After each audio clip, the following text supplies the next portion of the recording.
Hey guys, welcome back to We Watch Movie. I am Mike, and this is a review of Goosebumps 2023 series, the first 5 episodes that are on Disney+. This is directed by Nick Stoller and Rob Letterman, or created by Nick Stoller and Rob Letterman. Stoller is a guy who directed Forgetting Sarah Marshall, which to me is one of the most underrated comedies. We don't get many great comedies anymore these days with the way we all are in the world. But Forgetting Sarah Marshall, to me, was one of the funniest ones, and I find myself rewatching it once a year. So I'm excited about that aspect of it. I was really concerned after the 5th episode ended, because I was watching it with the kids. I have a 14-year-old daughter and a 7-year-old daughter, and we're both watching it. It ends, and we go, what the they didn't, where's the, oh my God, what? Then I found out the next 5 episodes will come out on Disney Plus on October the 20th. So you guys know the history of Goosebumps, right? You had the books that everybody had the craze with in the 90s. I collected them, never read them, always just looked at the covers of them and pretended that one day I will sit on that. What? But if you were like me, you collected them, you looked at the covers, you touched them, you loved media like a little consumerist bastard that you were. They're taking that away from us now, aren't they, with the whole Best Buy news? What the fuck? But yeah, you like to collect them like trading cards, and you just looked at them because the covers looked badass. I think Goosebumps literally is more of a success than anything based on how bright, vibrant, and fun the covers were. And that's not to say anything against R.L. Stine and his greatness, because the books are great. I don't know, I never read them.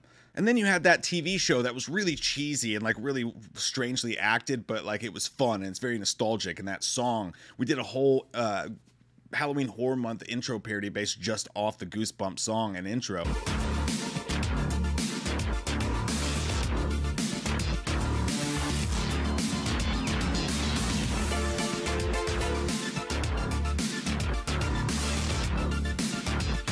And then you had the movies that came out recently that are with Jack Black, and they're a little too whimsical for me. You know, they're super kid energized and super CGI, but a lot of money behind them. So there's nothing wrong with them at all, but never really struck a chord with the old man I am. And then, of course, Fear Street, the spinoff series, which went straight to Netflix. I think that's probably my favorite content that's come out of R.L. Stine, but technically that's not Goosebumps. And the reason I'm going through this history is I think that this new TV show may just be the best in-between place that we've seen as far as Goosebumps live action creations go. The story of this follows a group of high school kids who are going through a series of spooky events and investigating what it all means and how the pieces fit together, what it has to do with them, their parents, and their town.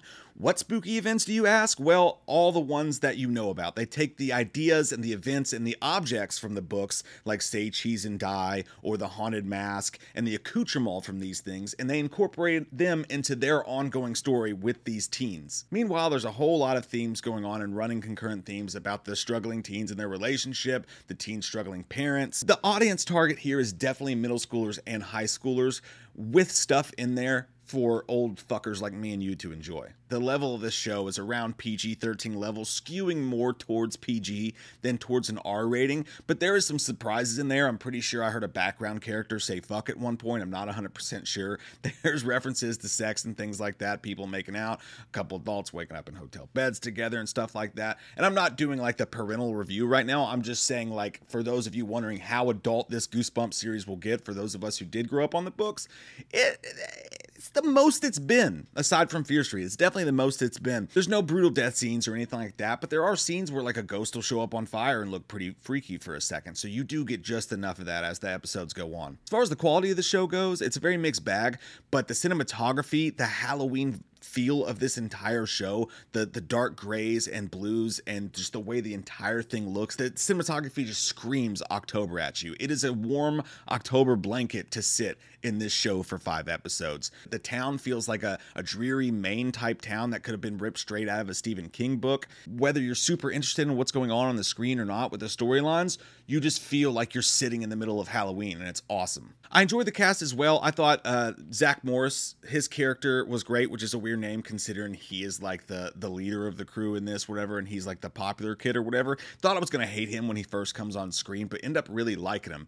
He's actually a lot like Paul Walker in Varsity Blues, his character is, because even though he's the popular jock and he seems like he would be a dick, he's actually a sensitive dude who's actually pretty funny and he would be pretty cool to hang out with.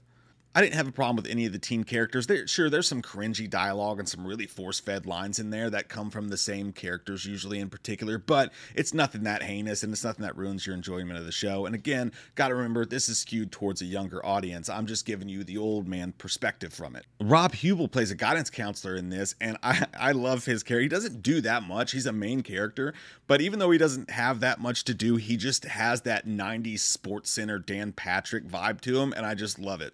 My favorite, of course, is no surprise, it's Justin fucking Long. Put some respect on this man's name. I just did a whole big article about a year ago on Justin Long in horror. It's one of my favorite articles I've ever done, and I'll put that below if you guys want to check it out. But he always plays in horror these duality-filled characters, and I feel like his performances in horror have gone underrated over the years. It's awesome to see him in this. He's in it an acceptable amount, but you always want more of him, that's for sure. You definitely want the story to go back to him constantly, but he's amazing in this. He even throws out some physical humor in there with some stuff that happens to his character. Once again, there is duality to his character as well, and if you liked what he did in Barbarian, then I think you'll enjoy a kind of watered down teenage version of that character here. I definitely wish the rest of the show would have had the same tone as the first episode. The first episode has it all. It's by far the best. It almost feels like they're like, hey, we need to tone it down just a little bit and make it a little bit more kid friendly. It starts to focus way more on the relationships between these characters and the teeny stuff. And also the scares get a little bit more nerfed as you go forward. You go from like the shadowy figures and shit like that in the first episode to like doppelgangers and CGI worms and stuff like that. Never really captures that essence again, but that cinematography and that atmosphere that you're in, and you do like the characters enough that you will sit, even if you're not blown away by the stuff that comes in the following episodes, it is perfectly fine.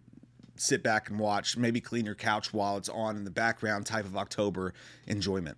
As far as the adults in the show go, they really do beat to death some old horror tropes as far as, you know, Nightmare on Elm Street and Scream go with like the parent situation, the town situation, stuff that we've seen done a million times in horror before that's really not that exciting story-wise. But speaking of the Scream TV show, what that show did right was the kills and the gore. What I felt like it failed miserably in was all the teen drama and the actors and being able to take those stories seriously. Here, it's the complete opposite of that. Like, I do like these kids enough, even though I'm not interested in these stories. These kids I find to be likable, and I feel like they did those things well. And like the music is great in the show. Like the soundtrack's awesome.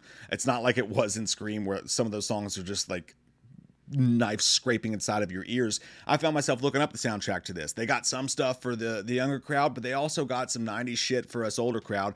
They definitely are playing that in between very well in the show, I feel like. And while I dig the flying shit out of the idea of taking your own story, your own original story, and just like putting in the Goosebumps accoutrement that everybody knows, like Say Cheese and Die and all that shit in these stories, I did feel sometimes like the Goosebumps of it all kind of felt like it was forgotten about from time to time, and it was sort of an ancillary character when I think we wanted it to be the forefront. I really wish they would have focused on the Goosebumps of the Goosebumps show a little bit more, and also stylistically, there was some stuff that I just did not think they got right with Goosebumps, specifically the haunted mask. It's not even the right fucking color, dude. What they did look cool, but also I was like, that's not what, that's a different story. So this show might bite with puppy teeth, but it has just enough awesome Halloween atmosphere and again, October warm blanket vibes to overcome some overdramatic relationship dramas and uninteresting story threads.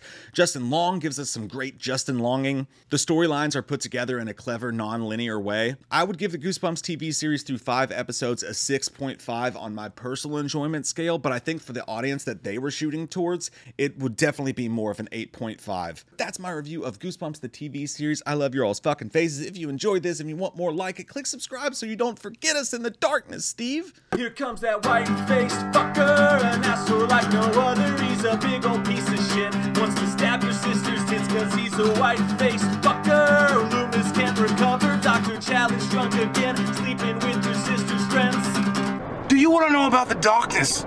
I said, goddamn. Halloween never ends, suck my fucking dick, and I don't really care what Blumhouse fucking says. Put him in a box, or suck a fucking cock. You can say he's dead, but we all know he's not, yeah. So let's go trick-or-treating, let's go fucking drinking, let's all go rent Pumpkinhead on VHS.